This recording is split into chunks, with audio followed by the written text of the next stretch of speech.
I want to talk for a moment about my disappointment over the Samsung Galaxy Z Flip 7 FE. There was an audible groan in the room when it was announced that the phone would cost $900, and every single person I spoke to afterwards admitted that was a mistake. It's a non-starter at that price. If Samsung actually wants to release a more affordable flip phone, you have to make it more affordable. Disappointed for a different reason though.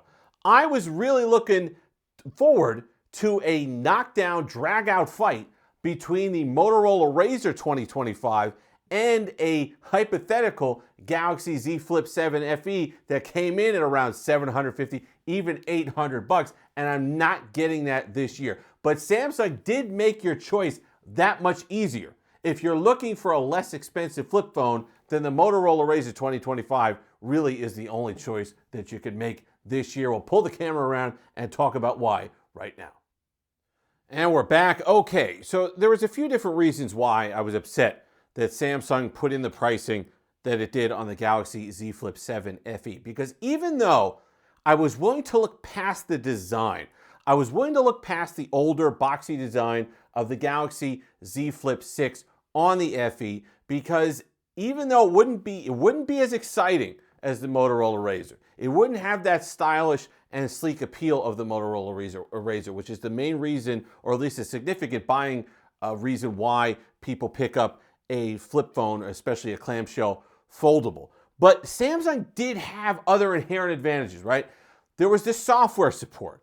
There was One UI. There was the durability, which I don't have problems with the Motorola Razr's durability, but you do have that stiff hinge on the Galaxy Z Flip 6 that would then be improved for the Galaxy Z Flip 7 FE. There's the extra power of the Exynos 2400. Yes, the Dimensity 7400 is perfectly capable. They both have 8 gigs of RAM, both of these devices. But the Exynos 2400 does get you that slightly improved performance. There's a lot of different things that Samsung could have hung its hat on up against something like the Motorola Razr, despite a slight price difference. I was willing to accept $50, maybe even $100 if Samsung could really sell me on it between the Motorola Razr 2025 and the Galaxy Z Flip 7 FE. Didn't get that. You got the two blandest colors you could possibly get. You got the white and the black. I'm telling you, when you hold the Z Flip 7 up against the Z Flip 7 FE, it couldn't feel more ancient, the design. And then you get that just absolutely mind-boggling non-starter price of $900. It makes the Razr the clear winner. You're getting a larger outer display, which to me is more important than the extra power that you're getting over there, because you're not getting a lot with it. Yes, you're getting the software support. Yes, there are those things that I talked about, but it's $200. And I'm sure that they'll go on a bunch of carrier sales, and that's what Samsung's looking for. But this device goes on just regular sales. You buy them unlocked. You get these for a link in the description. It does help the channel. $700, I think that's worth it. These get as low as $500. I hear comments all the time from people saying, oh, I picked mine up for $300. I picked mine up for $400. I picked up whatever. All kinds of deals on the Motorola Razr. And you get all that comes with it. Larger outer display, okay? Really nice usable cover display, 3.6 inches. It's nice, it's sharp, you don't need good lock, you don't need anything. I could just go ahead to the apps panel and add the apps that I want. No problems whatsoever. It's literally right there, second panel. I don't need to add anything. I don't need to go jump through hoops to add apps on this $700 phone. Apps panel, second one. I hit the pencil, I edit, I add what I want. And sure, are there some compatibility issues with some apps? Yeah, but I could go ahead, I could change the orientation, I could do what I need to do. But for the most part, the benefits outweigh the detractions. Okay, the benefits outweigh any potential incompatibilities that you're going to run into. And the cover screen experience is just generally more pleasant on this device than it is on the 3.4-inch display on the Galaxy Z Flip 7 FE. So that's it. Then having held both of them in the hand and used both of them, this is still the sleeker, more stylish device. And when you're buying a clamshell foldable, I'm sorry, that factors in. Because you're buying them because they're compact. You're buying them because they're fun to use. You're buying them because if you pull this out of your pocket, it's going to start a conversation. And this thing is just well built. It's sharp. this spring bud color, and even if you get the Gibraltar Sea, I think is the other color, with this nylon texture, it is a significantly better design compared to the Galaxy Z Flip 7 FE, the tired design that we've had for forever now. This is a fresh design, even though it's not, I understand it's not brand new, Motorola didn't change it, but it's still a sleek and stylish design, and it just is a better looking phone than the other one. And I think that even though Samsung's done a better job on the flagship, on the Z Flip 7, of understanding why people buy clamshells, and I think that's going to be an interesting comparison when we look at the Motorola Razr Ultra, because I think that was a rare miss for Motorola. Now, maybe they did it to keep people quiet. Maybe they did it to tamp down the enthusiasts, saying, here, you want a full spec phone, here it is, $1,300. But I think Samsung, with the Galaxy Z Flip 7, did a better job putting an Exynos 2500 in there with the 12 gigs of RAM and keeping the price at $1,100.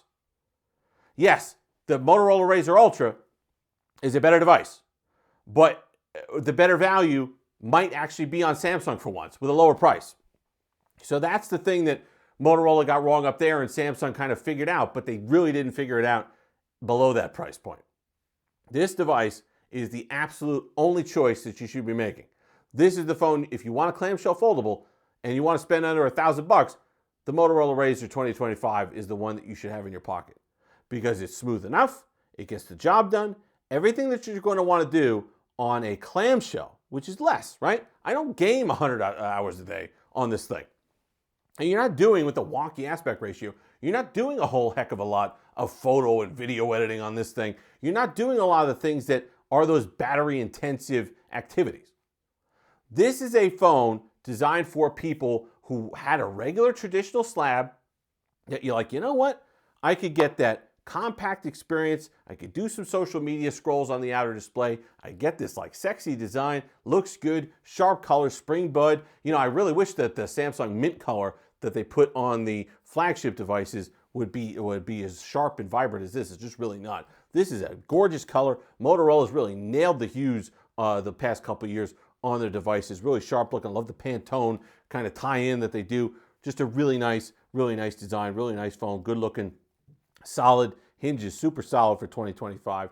You get the IP48 on here. So there's a lot of things that I think you could look forward to spending a heck of a lot less money on this. Even just the baseline price, $900 versus $700. If you're looking to spend under $1,000, Samsung made your choice really easy in 2025. And yeah, is there a big gap, big performance gap between the 7400 in this, the Dimensity 7400, and the Exynos 2400? Absolutely. Okay, the Exynos 2400 is borderline, fighting with it being a flagship chip. It's right there. Okay, the Dimensity 7400, nobody's confusing it for that. You're going to be able to do everything that you want to do on a mid-range phone smoothly with light gaming and some of the other things. But to me, that's all I need on a clamshell. That's why I'm buying a clamshell. I'm not buying it to do these overly intensive things. So if I could spend less money, get a better design, get better battery life. Remember, this has a larger battery. The Flip FE, it's a 4,000 milliamp hour battery. There's a lot of reasons why you'd pick this. I get Samsung still has advantages. Software advantages, software support. There's a lot of reasons why people were looking forward to picking up a more affordable Samsung foldable, but they didn't give us that. Where is it? It's not there. So Samsung didn't even take the field against Motorola at this price point. Okay? So whether you like it or not, if you're looking to spend that kind of money, the Motorola Razr 2025 is the phone that you want to get. And let me tell you something. You do not feel like you're holding a $700 device when you pick this up. It's really nice. It gets good battery life. And like I said, for everything that 95% of people are going to want a clamshell foldable for, this phone does. And it does it for a heck of a lot less than the woefully overpriced Samsung Galaxy Z Flip 7 FE. The name's wonky, the phone's wonky, the whole thing's wonky. If you had a bunch of chassis left over from the Z Flip 6, that's fine. We didn't need an Exynos 2400 in that phone. You could have put in whatever. You could put a Snapdragon S, there's a 7 series around there somewhere you could have put in that phone to make it more affordable. Because the only reason why I'm just scratching my head trying to figure it out. Why is that phone so expensive? What about it it's not the design, it's not the whatever. The only thing I could point to on why that phone is $900 is the Exynos 2400. Because the rest of it is right down the middle of the runway. Nothing exciting going on. So, and I hope it's not Galaxy AI, because that's what they did with the S24 FE. They tried to claim that Galaxy AI was the reason why it was over. It's not worth it. It's not worth it. It's improving, yes, but it's not worth spending $200 extra on a phone. Okay, I can tell you that much right now.